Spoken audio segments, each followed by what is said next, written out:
Yo, what's up, everybody? Hope you are doing all right. Welcome to the show. It's Friday. It's pizza day. We don't usually ever do a Friday afternoon show, but today we have something special. As you know, if you are part of the breakfast crew, we got our guy Matthew hanging out with us today, representing Digital Wealth Partners. Him and I tell you what, man. First off, how are you doing?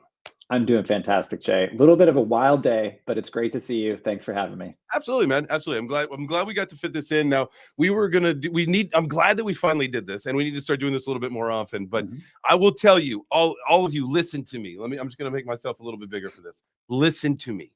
We were talking before we went live, and you guys know that I just made $1,000 bet with AJ about XRP hitting $10 by Christmas.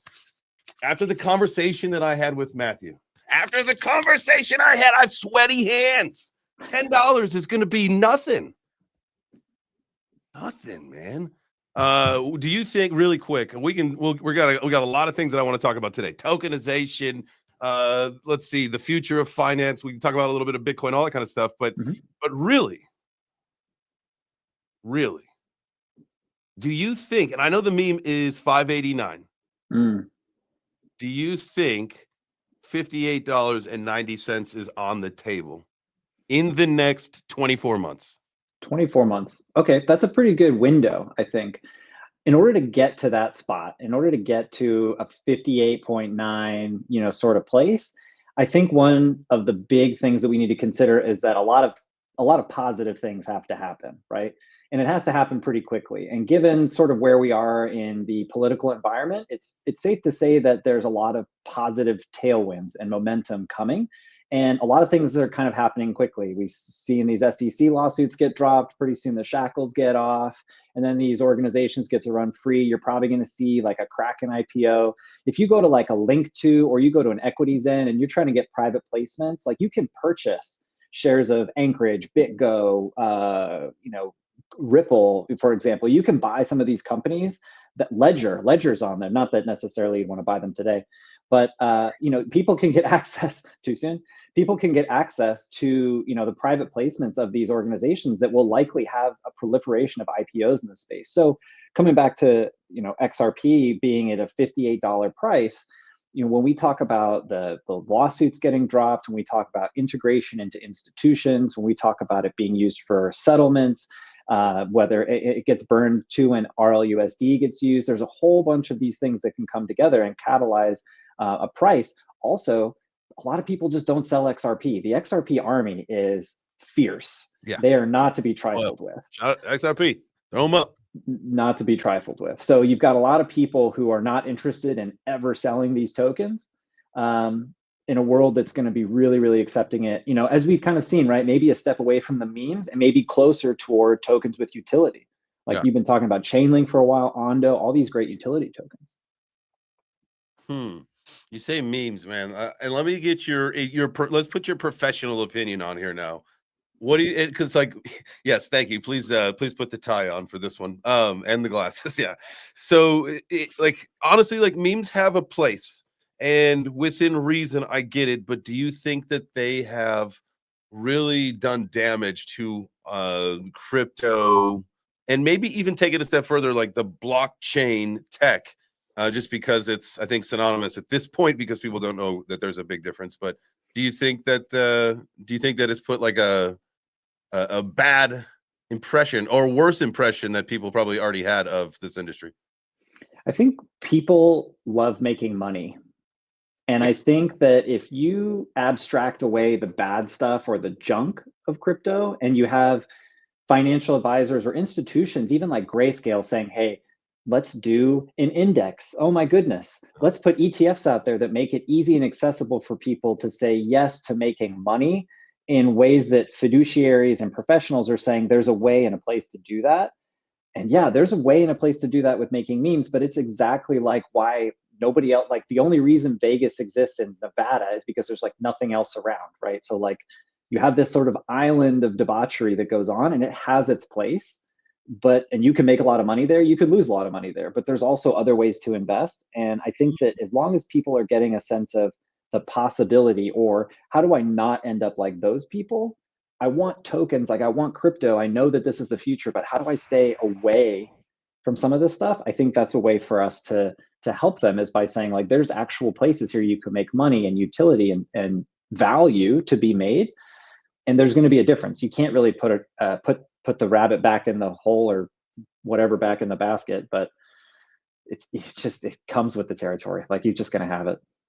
Yeah, I think we're moving towards like a whole new kind of realm of where we are in crypto, at least as far as where it's become, right? When I came in 2017, I would say it was probably definitely the tail end of the movement phase. You know what I mean? Mm-hmm. The cypherpunks, a lot of them had made their money. We were, several years in at this point, and I think it was just a few years later at the Bitcoin conference where it really started to feel like, you know what, this is like an industry now. Like, Mm-hmm. there's a lot more suits at the conference. It's tailored. It feels like it's just tailored a little bit differently. And then I think what we're doing now is we're starting to see, and it'll be really interesting. Vegas is going to be, and I'm using the Bitcoin conference as my judge here. And Vegas is going to be a little different because, like you said, this is like the degen zone where you're going to see people in a different element that you would like, versus Miami or Nashville or what we've seen so far. But I feel like, with what we're seeing with regulation and how regulators are starting to talk more about it, and just having gone to the Ondo Finance Summit in New York City, not only was it like regulators, but you've got some high level institutional people talking about it. It was, I believe she was the CIO or something like that.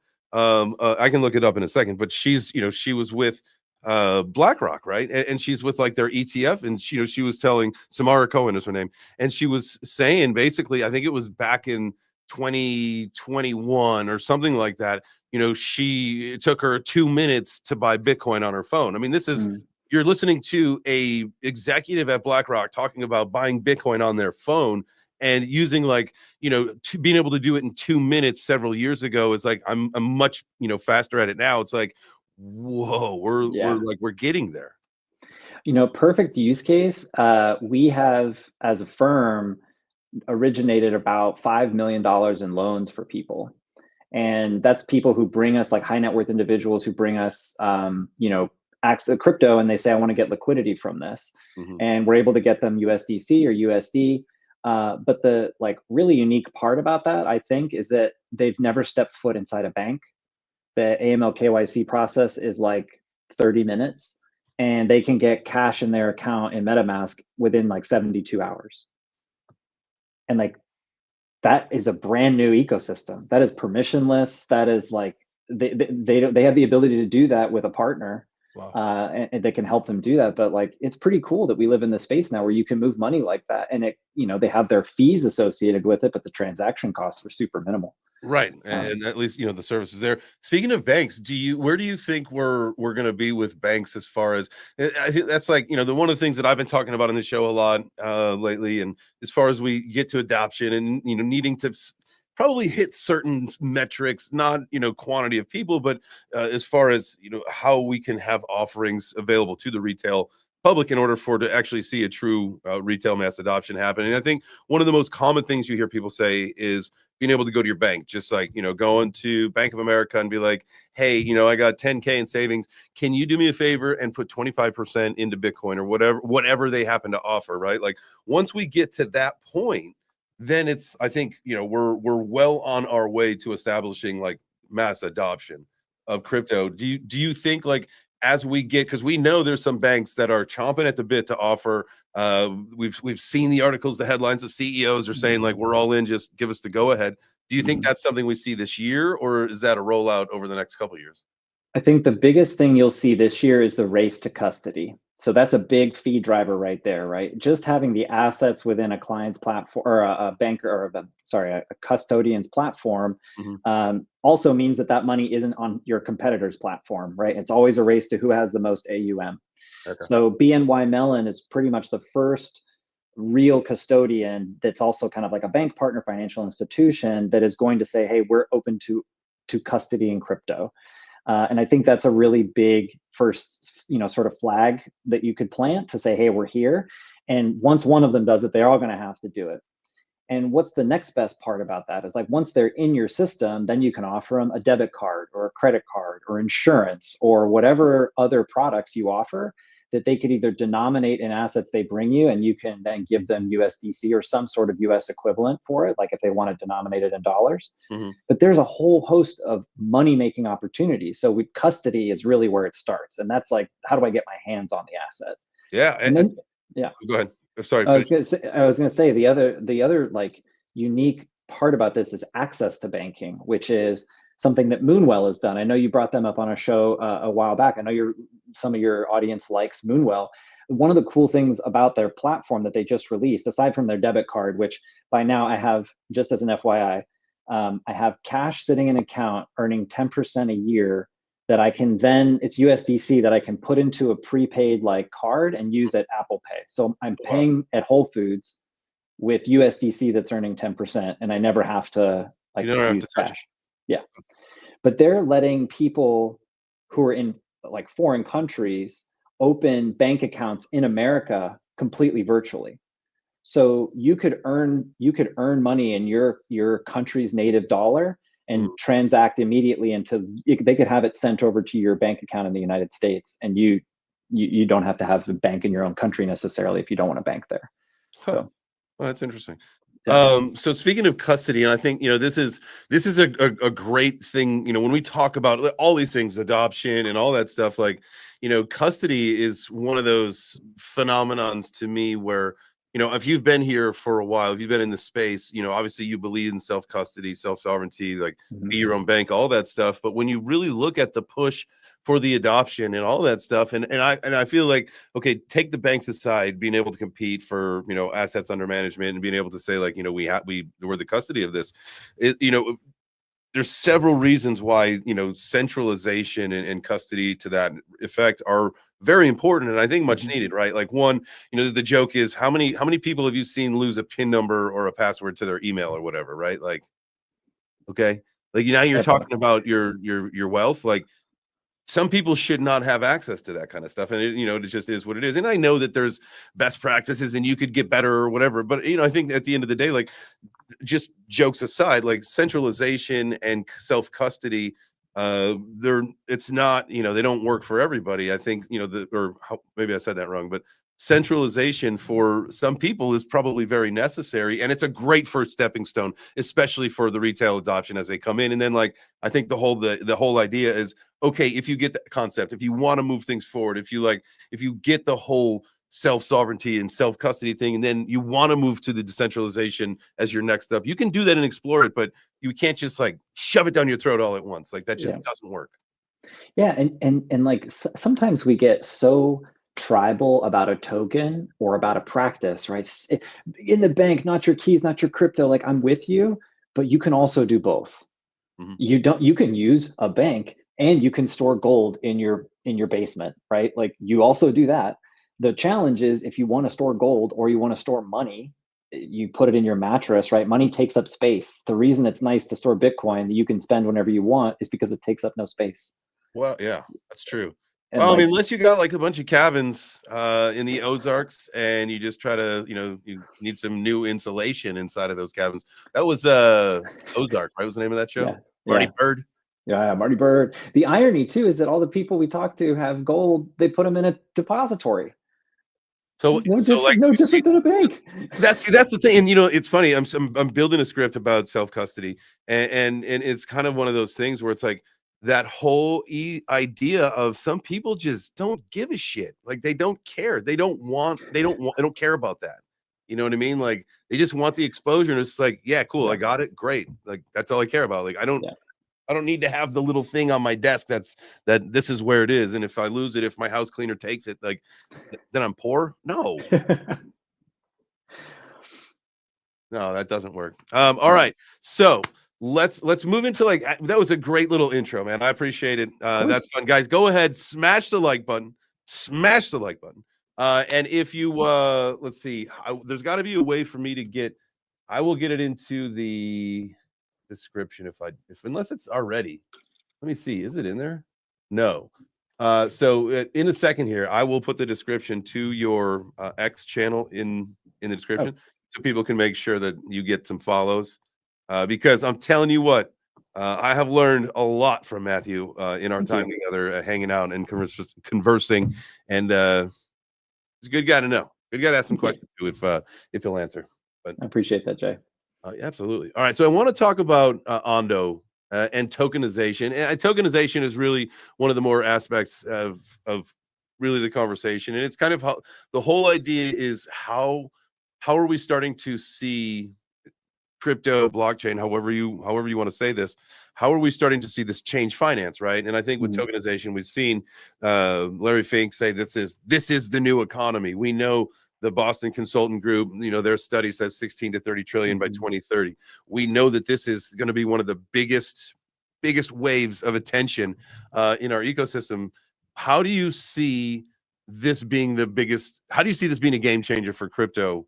If it actually does, this actually work in the timeline that we're looking at, like by 2030? Is that the metric that you see?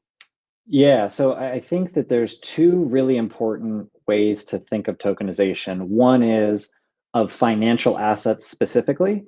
So you can break in a whole perspective about all the different ways that you can fractionalize and tokenize financial instruments like treasuries or bonds or stocks.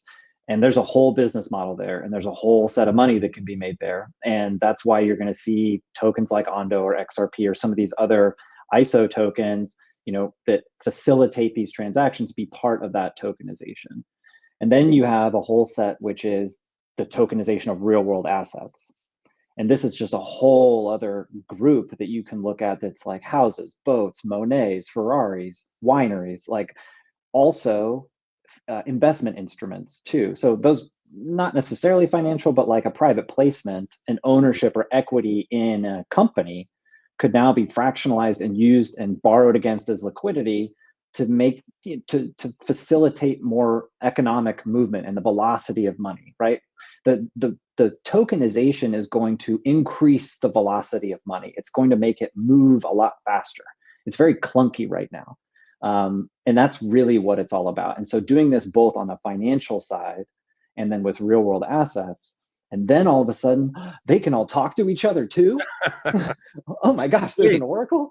What? Like now we see this convergence of these technologies where there's use cases that people can use and they're scalable, like massively scalable. And that's what's really exciting. Well, I love the whole idea of like the RWA stuff, and it's like in some way, shape, and form, like let's the treasuries or bonds or corporate debt, some stuff like that. I get it. Some of the novelty with it is this jet, we're going to tokenize this jet, or we're going to tokenize, or we're going to fractionalize this skyrise, or this bottle of wine, or these diamonds, or whatever. How does the timeline of that actually work? Because like being able to authenticate, being able to then confirm that, okay, so say I've got this Rolex watch and I have it tokenized in for sale or for whatever, on this one marketplace. How do you know that it's not up on another blockchain, up another marketplace? You know what I mean? Like, how do we get to a point where you can't I don't want to say double dip, but scheme the system with this tokenization thing, like as it's developing? I think it's all very new, and it's all kind of scary to like some extent, but we know that like that's like, and I just mean like that more novelty aspect of it. It's the jets, the cars, the houses. I thought being able to put a house on the blockchain I don't think it's as easy as we think it's going to be, right? I know that some companies have done it, Proppy and whatever, but I mean, how do you actually take out the title holder? How do you actually take, like, how do you take out the middlemen with all the paperwork that you have to traditionally do when you buy a house? Yeah, I think that's a big, what you're talking about is sort of that adoption curve of when we see more and more of that happening. And I think that we're at the very beginnings of early adoption there, which is actually really cool, because if you think about where we were with Bitcoin and blockchain technology, it's almost old, right? It's almost like, okay, we're crossing the chasm. We're getting to this point where like, okay, now everybody can invest in them. You still only have 7% of the globe invested in any of this stuff. So still a ton of money just to be able to hold it. But now you're like, okay, what can we do with these? And it's important to reiterate that not every one of these companies is going to succeed. Not every one of them has a valuable token or a token that will hold value. So always remember that like these are risky investments. You are still at the very cusp of this in terms of provable concepts, scalability. Like when you thought in 2017, Dragon Chain comes out and you're like, man, they're going to do so many cool things. Like the use cases, these white papers that came out, they were just selling the dream. Right. And a lot of what we're seeing now is, okay, we're putting these to work and we're trying to figure out how to do it. And Proppy is a great use case, a proof of concept for, yes, we can do it, or buying a car with Bitcoin or something like that. We're the pioneers of these transactions. As institutions start to build products for people, they'll get more and more used to this. And as time goes on, the tech part will be abstracted away, so that now there's a user experience that people like and they get familiar with, and they don't have all this aversion from a tech perspective that they don't know how to use it, or they're going to lose their keys, or, oh my gosh, am I going to get scammed? Is this a rug pull, et cetera? So 2030 is a great time frame to kind of think in terms of where we'll be in 5 years, especially with the proliferation of, AI being able to help. That's pretty great. I think that it's really interesting. I was actually just looking for something when you had said something about selling a car and doing all that stuff. I was looking for a post. If I'm not mistaken, I thought it was yesterday. CoinMarketCap had put out a post about how there was like some old truck that was sold for like 17 grand or whatever. It's deleted on their page. Like I just unless I just absolutely missed it, I don't see a picture with the truck anymore. And so now I can't pull up that story to talk about it. So I guess it's not immutable after all. Oh man, that's rough. It looked like the one, almost like the Back to the Future one, where he gets that Toyota 4Runner, I think. The black with the lights, the fog lights in the back, the 4x4. Dude, that thing was legit. I could definitely go into an entire conversation about Back to the Future. That was the original Back to the Future was probably one of my favorite movies growing up, for sure.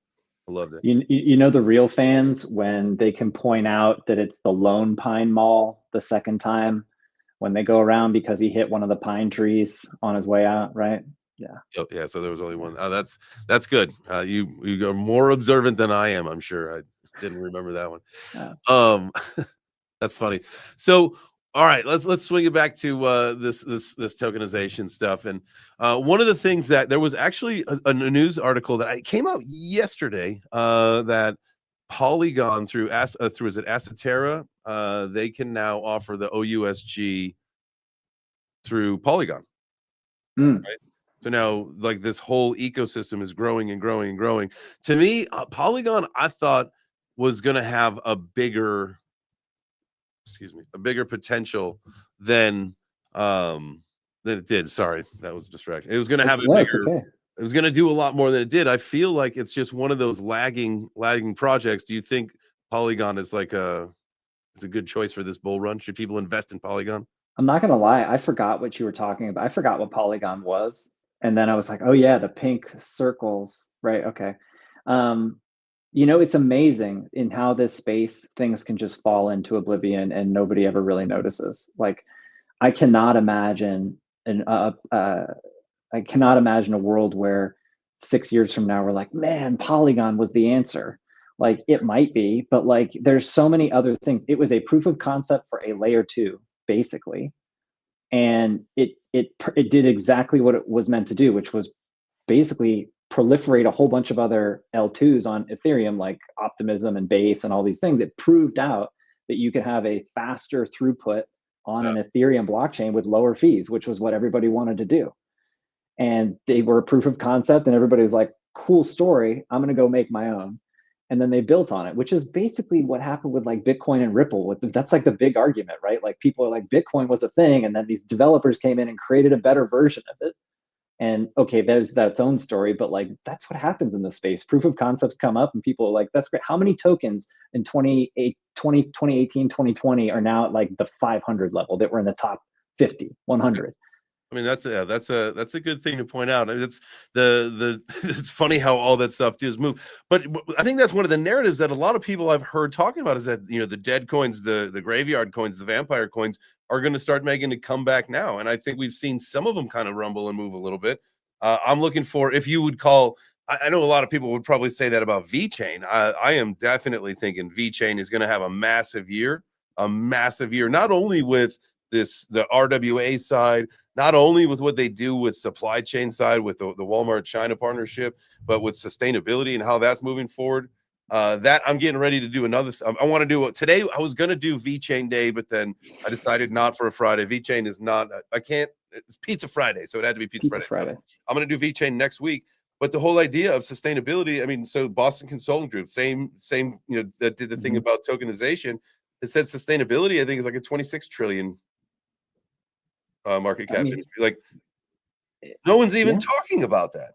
Yeah, I mean, it's huge, but let's remember too, it doesn't mean that a token is valuable. So like when we talk about the fact that these things are important and that they are new trends, or they're things that we should think of from a technology perspective, that doesn't necessarily translate to end user value token go up.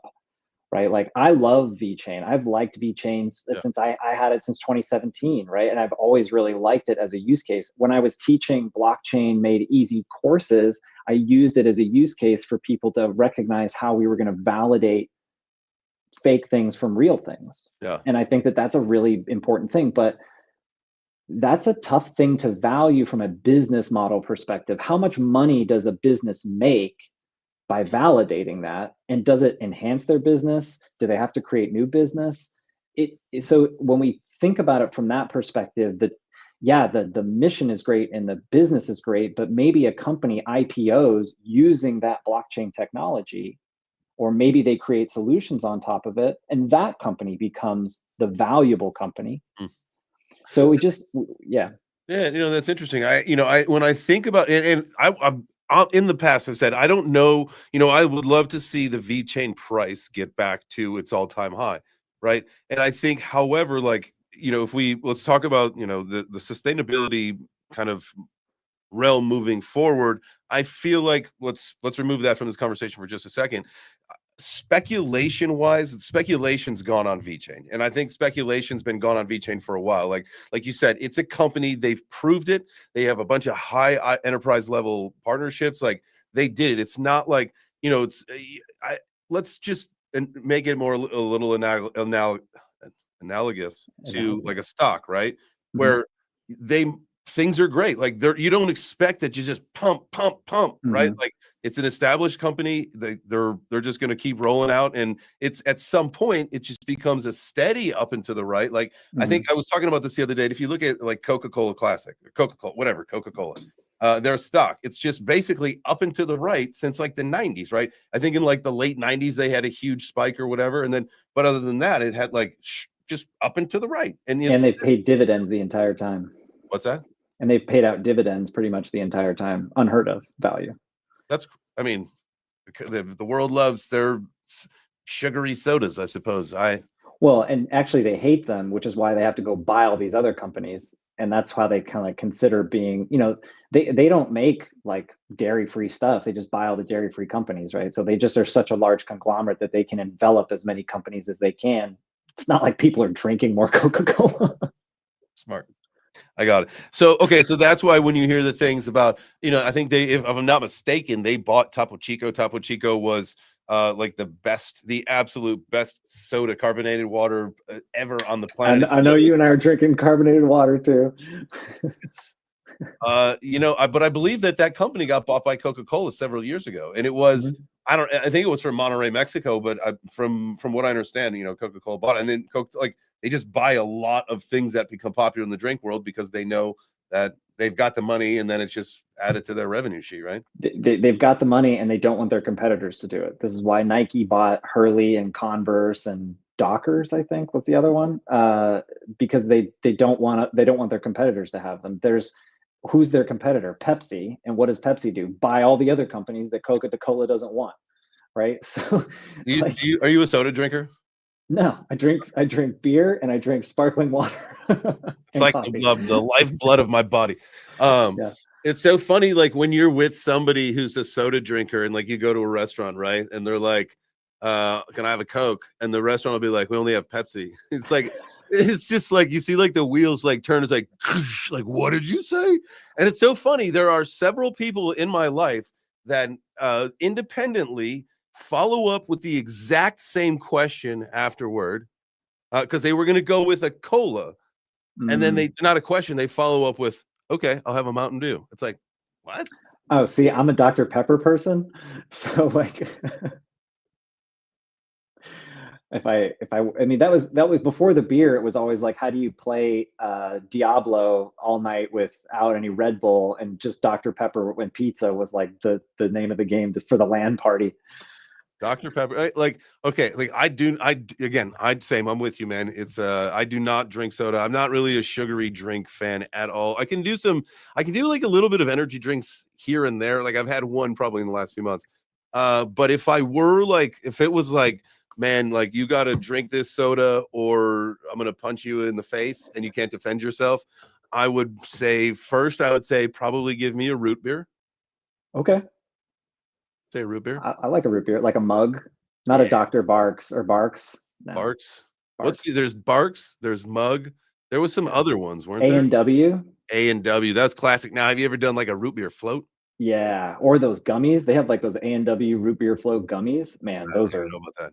cream soda. Like I loved cream soda as a kid, but that was because I liked soda as a kid. But like I don't think anybody's ever drinking IBC. That was another one. Yeah. That was a good one.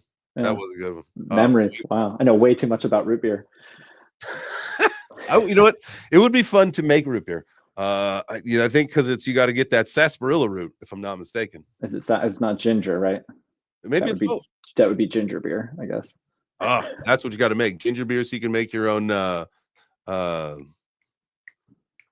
what are those things called? Ginger ale? No. Ginger beer and a Moscow Mule. Oh. You got to have the copper tin too, right? Mm-hmm. Yeah. Which probably I would just do my typical stainless, right? Which I'm fine with. Which, you know, that we talk about VeChain. Like, okay, I got to get into this whole ecosystem because, like, all right, we got way off topic, so I'm going to bring this back. I'm going to bring this back right now. So we were talking about VeChain and the whole idea of the coin itself is not really speculation anymore. Like now we're like at this point where it's established company, right? But coming out of there is that the VBetter DAO, and they have the token, the V3B V3BT or V3BR, whatever. I don't know the name of the ticker, but so they have that token, and there are all these things throughout the ecosystem. So like you've got a renewable coffee mug, like I believe you take a picture and you post it. I don't know like how you do the things, if it's in the app or whatever it is, but you do that and you show that you're using a renewable mug and you get rewarded for it, right? It's like maybe it's pennies, maybe it's a penny a day or whatever it is, but it's like one of those things that you're doing it. It's part of your life added in there. You will get rewarded for it. You might as well get rewarded than not get rewarded, right? Yeah. When you talk about adoption, one of the things that, so you may know this, but I think it's called the Aura Blockchain Consortium, which is VeChain is part of it. And it's a consortium of blockchain-based companies that are sort of together in a coalition that says, we're going to perpetuate and proliferate the tokenization or the authentication of goods using our technologies. And I have a wallet that I got from Prada because that's the only thing that I like that'll be the one I had before was 10 years old. Okay. And then it like totally disintegrated. And I was like, I want the exact same wallet. I like my wallet. And so I get this box and I open the box and there's an Aura Blockchain Consortium card in there. It says, hey, basically blockchain, your item is on the blockchain. I'm like, really, get out of town. And under the logo is an NFC chip. And you wave your phone over it and it's like, bam, here's this product. And I was like, completely had no idea that this was going to be part of the user experience. Right. But now somebody buys a luxury good and they have confidence that, and resale value, they can go say, hey, look, I can prove that this is real. So they actually give the user and the buyer a valuable thing of like a valuable piece of technology totally for free. That's pretty cool. So you get like your certificate of authenticity. Now that is in the form of like an NFT. You can scan and find a digital copy, or is it just? It basically just says here it is. Like I'm sorry to take the air out of that one, but No, it's basically like you're good. You're good. Okay, but more important, that's very cool. And I there's like I love how technology is integrating into there. But more importantly, does your metaverse avatar now have a Prada wallet? I wish that would be really cool. I did get my Las Vegas city land contribution back from Decentraland from my 2017 contribution. I got like 4 or 5 pieces of land from Decentraland in the original auction for $75 a piece. Wow. And I delegated one to what was Vegas City, and they turned it into this, like, they were supposed to turn into this massive thing. People were buying slot machine places where they were going to get like a cut of the revenue. Almost 10 years later, and they're like, yeah, we couldn't do anything with it. Here's your land back. So now I've got this land in the middle of nowheresville of Decentraland. And but I'm a proud owner of virtual real estate. I don't know what my avatar. I don't know what my avatar looks like though. Dude, that's hilarious, man. Do you I love that. I used to be like huge metaverse nerd, man. I thought I was like jumping the like front running the tech on all this stuff, and turns out like years in advance, way too far before anybody even gave a shit. And I feel like we're still far away now. Craig from MetaRides. He was in like the breakfast community for a while, and he's been and contributed and talked about what they're building, what they're doing.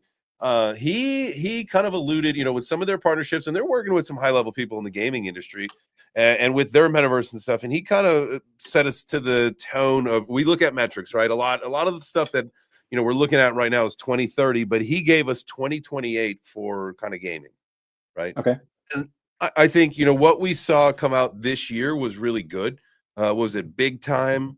What was the other one? Well, Other Side from the Ape ecosystem is going to have their full instance by June. So everybody will be able to go in their deeds on the other side, which is pretty cool. And then this weekend, tomorrow, they're trying to break the world record for the most players in like a shooter all at once. They're trying to get like 14,000 people in a lobby playing this massive battle game all together. So they're and agree with you. They've spent 2 or 3 years and a ton of money trying to figure out how this works, and it's gonna take a long time. But even today, Elon Musk like Grok 3 now does video games. So like you can make a video game with Grok 3. You can make Pac-Man in 3 minutes with Grok 3. So this stuff, like we think exponentially. We've been here with like technology. The internet boom caused this exponential thing. It's about to go like total banana zone.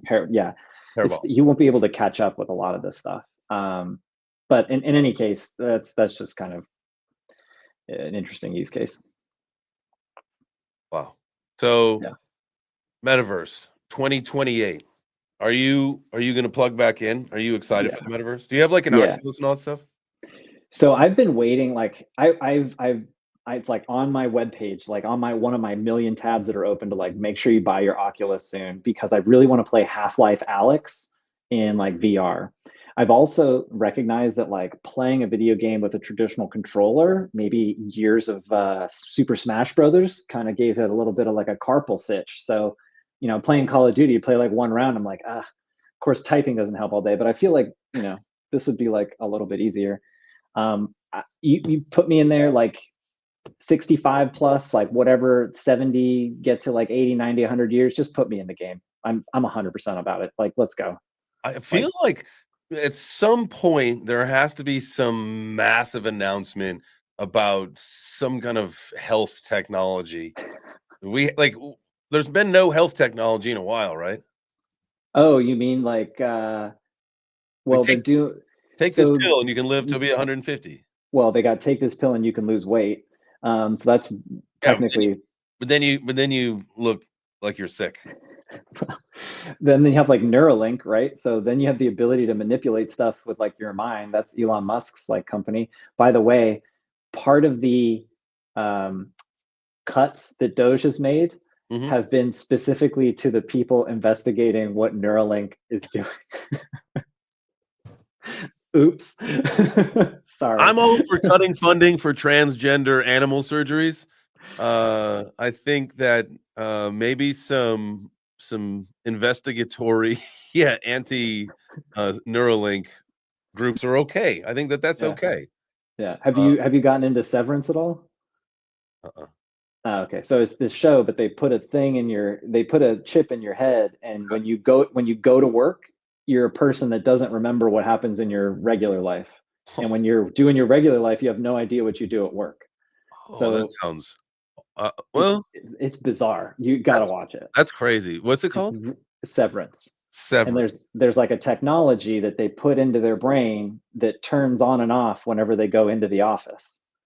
So they have basically two versions of themselves that are the same person, but they have two personalities because they don't know anything about the other one. Dude, that's just such a wild concept. And so like, it's like one of those things that because there's a show about it, somebody worked on it and they made a show out of someone's idea. Like that's a real thing. Yeah. Oh my gosh. Yeah. So anyways, the technology stuff is coming for sure. Yeah, well, like quantum and all that stuff, I think is we're doomed, man. Our technology, AI. If we need to monitor our AI. It's not that it would like take us over. I just think we just need to remind AI that sometimes I know AI is really good for removing the human emotion out of things, but maybe the human emotion is necessary to some extent, and so we need to remind our AI that it needs us.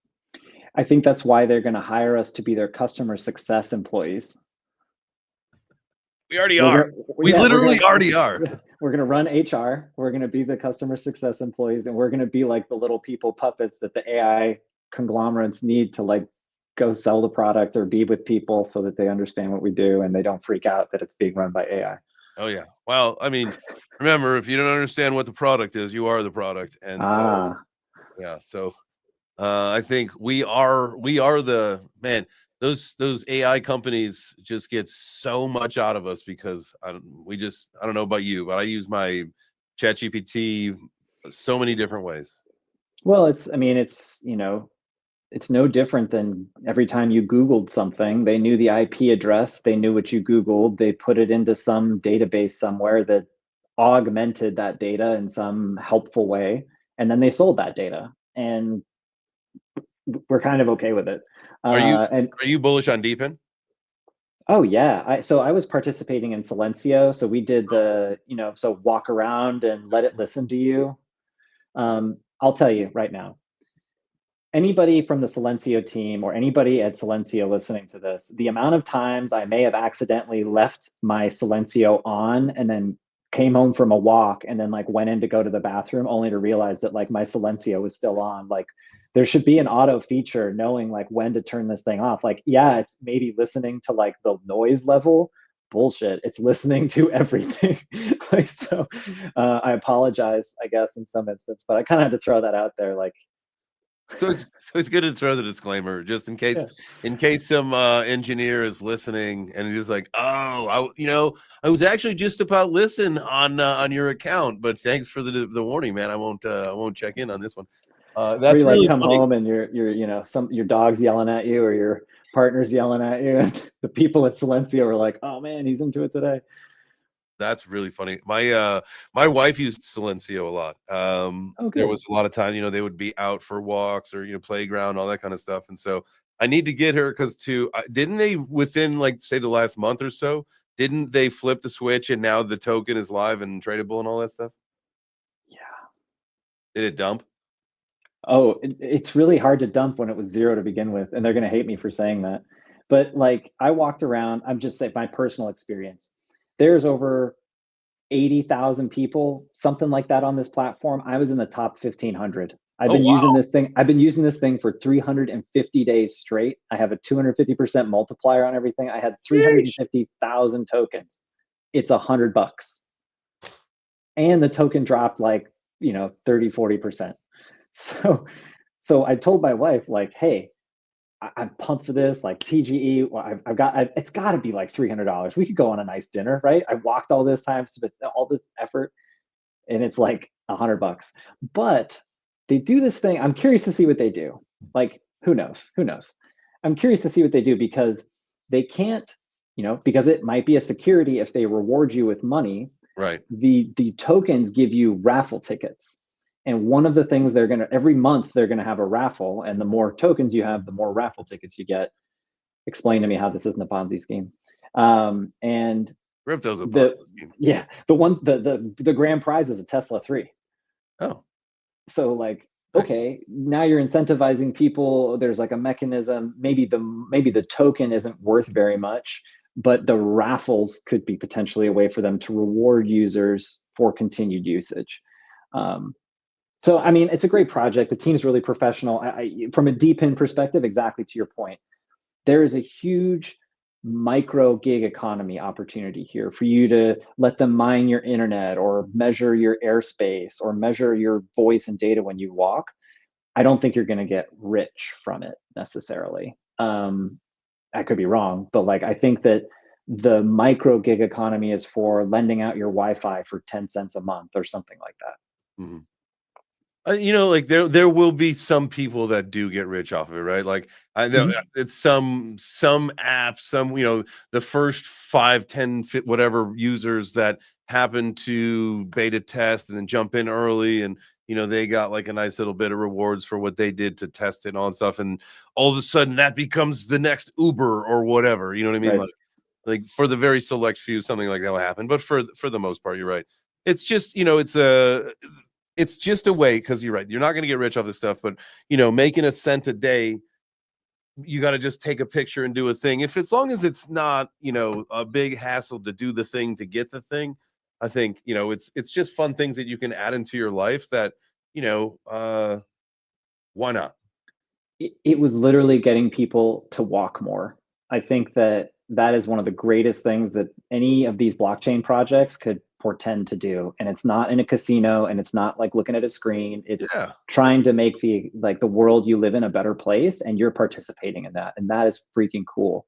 And so you made $100, but they didn't promise anything either. So I mean, that's a great point. And that was the same. I laughed inside of my head when you said that. That was the same thing that I was saying about Steppen. When Steppen started to go downhill, it's like, well, you know what? You can't rug my gains. I'm healthy now. I've been walking. So at least you got that going for us. Like it wasn't like go outside and lash yourself on the back with a belt 10 times and get 50 tokens. So then like, a month goes by and you're all bleeding on your back, but hey, you made $50. Is that's for like those the people that like the pain? Is there like a DAO where you can earn? Yeah. And you can like silencio it too, because like screams and the sound from the belt like will go up and down with the You got 2 phones, so you just set phones up all over. You're just like, all right, we're going into a session. Let's get it. Yeah. Be really loud. Oh, that sounds terrible. That sounds terrible. Man, we went off the rails a few times. I love that. That's a lot of fun. So one thing I would bring up, just we kind of touched on a lot of different things here, but like people are asking a lot about like ordinals. Like, are ordinals dead? Yeah. Oh yeah, they're totally dead. Totally dead? Dunzo? I think so. I mean, but I don't know much. I'm not in my opinion, because you don't hear anything anymore. They're dead. Yeah. To the ordinals community, they're probably not dead. Yeah. I only bring it up because I came across a project called Pizza Pets that I thought would be very pertinent for a Friday pizza show. It's within a very affordable kind, like $100, $200 like range, but these basically like Bitcoin Tamagotchis, and they're run by the Pizza Ninjas. Pets, right? Yeah. And so I didn't know if you'd known about it, but I figured you'd enjoy the. They have music. They're like going to be a game. They're going to be like an SNES emulator too. They're run by the Pizza Ninjas. It's a pretty cool project. Yeah, Pizza Pets. Hell yeah. Yeah. And anything pizza, crypto, NFTs, all that stuff. Like, I'm a sucker for it. I know I got people like telling me there's like, the Metavixens collection. I got to get the pizza ones. There's just like, if there's pizza involved, I'll have to do it at some point. But right now, my focus is all about the bull run that I think if you were to say, all right, let's look at the timelines. Let's bring this back here. And let's think about this like for real. Okay. We're kind of going through this entry phase now where the governments are saying it's okay, right? They're like, all right, we're doing it. You guys can get into it institutionally. You can do it retail. It'll be fine for you guys. So all of those, and that's just paraphrasing what's actually happening here. But so we're in phase one, right? And then as we get through to implementation, we're going to get through later part of the year. So I have been saying H1 and H2, half one, half two. I got that from Sui, the play one. It's supposed to be coming out in H1 2025. So I like that. It's better than a quarter. It gives you a little bit more wiggle room, right? A little more wiggle room. Like instead of quarters, I can say halves. So in my heart of hearts, I feel like we're really not going to have a bull run like we think we're going to have until the second half of this year. Would you kind of agree with that? We've kind of got to get first, like the first hurdle is this regulation stuff that we're getting through, is starting to. And shackles got to come off. That's how I think we should think about it. The shackles have to come off before you see like the real adoption. People have to get permission. And that's happening. Like, okay, so I like that you say that. That was another thing that was brought up in the Ondo summit thing. And so I had been saying, in my opinion, I thought institutional adoption had already happened, right? I thought, lock it up, baby. We are already moving on towards the next phase. But no, like while some of them were maybe in their personal time, or maybe they were developing or working on stuff, like they didn't have permission. They couldn't implement, they couldn't do that stuff. And so now we reversed it. So we're like, the government had to give them the go ahead. Then the institutions can do it. And by the institutions doing it, that will offspring also the retail, right? Because when banks can offer it, and then when everybody's saying, hey, let's party, then the retail piles back in. And so, man, I feel like I don't know where the original point was for that. I got really excited about a bull run. It's coming. Yeah. It's coming. So I think that's I'm posting something about this probably on Monday, but I have a whole take on why I think the 4-year cycle is broken. Yes. And I think we're past that. I think this is like donezo, because if you look at the first parts of this, like the first 4-ish cycles or 3 cycles, it's all been predicated on retail, smaller money, and the reliance on code. Thank you. To drive that. Well, the math. It's the math. It's the math. Thank you. Once the chasm here is government saying yes and institutions saying, oh, interesting, we can make money and products and make, be really good about this stuff. Let's go ahead and do that. So they're able to build all these things out. And that's when the code stops to matter. Now you've got sovereign nations adopting this stuff, countries, you've got balance sheets and nations, and it's going to be a strategic reserve, whatever the basket is. But that permission is what changes the whole dynamic. And now there's going to be more correlation, probably, with macro environments and more manipulation. Not that you could necessarily have more or less of it, but it becomes less uncorrelated than it has been. And I think that that's something for people to like consider. I think that, oh, well, last year it did this, so this year it's going to do that. I think that that's gone. I think we have no idea how, as Michael Scott would say, how high we can fly. Are you like a huge bull? Like my big bull case for Bitcoin is like 330, right? And that's assuming everything kind of goes right, and that's this year. I don't necessarily know what kind of your thoughts on all that is, but kind of along the lines of ending the 4-year cycle. Maybe not to that extent, but for Bitcoin only, like, let's think about it. Like if the 4-year cycle has to stay intact, like I feel like it's got to be for Bitcoin only. You've got all these emerging like verticals within blockchain that are going to they're going to grow to be so much bigger than what Bitcoin is. Again, you're talking trillions over the next couple of years. I know Bitcoin's at 2 trillion or 3 trillion, whatever it is, 2 trillion, right? About 2 trillion, yeah. 1.889. Yeah, and so like we've got to think about like these entire aspects of our ecosystem are going to like their Bitcoin will be dwarfed by them. Did I say that right? They will dwarf Bitcoin. Thank you. They will dwarf. I think That's and you gotta. I like that you get on that box and talk about that, because I think people who are maxis from a Bitcoin perspective don't see the opportunities and value that can come in through side doors, right? Through these other organizations that build a bunch of value and build off each other. And while it was a great proof of concept and has a great, store of value narrative, it should not be anathema for us to think that other companies or other projects won't be worth more than potentially $2 trillion or outpace the size and scalability of Bitcoin in that sense. Absolutely. I feel like if we don't completely just disrupt the 4-year cycle altogether, again, Bitcoin removed from the equation, like everything else should go on off. It's like the healthcare industry and the retail industry and consumer patent, whatever, like they don't all follow the same trends. Like, and I feel like at some point, tokenization, gaming, whatever, however it all is broken out, like they're all going to go off and they should just run their whole thing. Now bring it back to Bitcoin.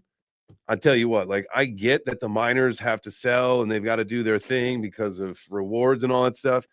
But when you've got a country, so I think we're up to like 26 states here in the United States that want to build, whether it's Bitcoin or digital asset reserves, or on a federal level, we're still talking about it. Internationally, you're seeing countries doing this stuff. I mean, at some point, the supply shock just becomes so outrageous, right? Yep. So outrageous. Yeah.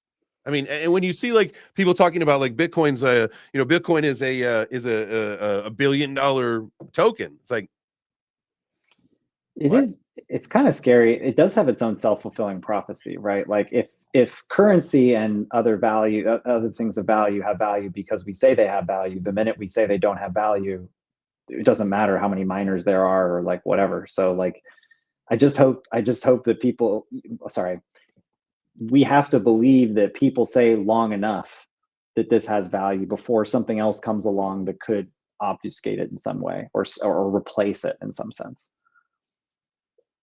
It's coming, man. It's all coming. It's really weird. Siri, she's listening. I hate when this, like, because I didn't call her up, but she's like trying to respond on like some of the things that I'm talking about with Bitcoin. It's like, you don't know anything, Siri. Like, you be quiet. But you can create your own emojis now. Really? Yeah, on the new Apple Intelligence. Yeah. Look at that. Learn something. If you learned nothing else today. If we learned nothing else today, we can create our own emojis now. That's amazing. Brother, I appreciate you, man. This was a lot of fun. And I do want to do this a little bit more often. So let's figure that out. And I did get a chance to put down into, if you guys are watching on YouTube, down in the chat or down in the description, I was able to put your X account so people could follow you over there. But if people want to get in touch with you, what's the best way for them to do that? They can reach out to me, Matthew@digitalwealthpartners.net, or they can find me on Twitter at MatthewDWP_, I think is what it is. Absolutely. As everybody knows, it is Friday. It's 5 p.m. here on the East Coast. That means it's almost time to hang our hats on the wall. I believe that's what a cowboy would do for the week, right? Shut it down. Everybody's working for the weekend. But one more question for you. Yes, sir. It's pizza night. It is. Not everybody celebrates Friday pizza, but I know in spirit we all can do that. If you were because somehow you avoided this question on the intake form, which I don't know how is it possible because it's like a mandatory question. Required field. Yeah, it didn't show up. For everyone else, it shows up, but for you, it didn't. So I don't know. Usually I can like tease into what your favorite pizza topping is, but I have no clue what it is right now. So if you were ordering a pizza right now, what would you order? Well, so when we had this discussion on the Web3 breakfast, my answer always included the pepperoni that was the small pepperoni that kind of curls up the cup. Yeah. And I've been really like some basil on there, some mozzarella, like thick crust would be great. And definitely no pineapple, but that's my wife was like, what do you want to do for dinner tonight? Well, I'm going to the pizza show anyways. May as well get some pizza tonight. So that's what I'm going to get. Nice. How about you, Have you Jay? ever done with? Okay, here if you've never done this, this is something you should try. It started the first time I ever had this. It was like prosciutto and some other things on the pizza, but it works just fine with pepperoni. So you do pepperoni, and you've got anything else that you want to put in there, but you put some arugula and some balsamic glaze on there. Nice. Dude, I call that my pinky up pizza. When I'm eating that, I'm like, it's bougie. It's my bougie slice. I love it. Well, man, I appreciate your time. Thank you for hanging Yeah. out with me. I know you are a busy guy, and so I appreciate your time hanging out with me. Thank you. I look forward to doing this again. Guys, make sure you follow Matthew. Make sure you smash the like button. You have yourself a wonderful weekend. Be safe, be smart, be better, right? Always try to make yourself 1% better every single day. So that means 3% by Monday morning or by Monday afternoon. I mean, we don't do the Monday show on Monday. Blah, blah, blah, blah, blah. Have a good one. Ciao for now.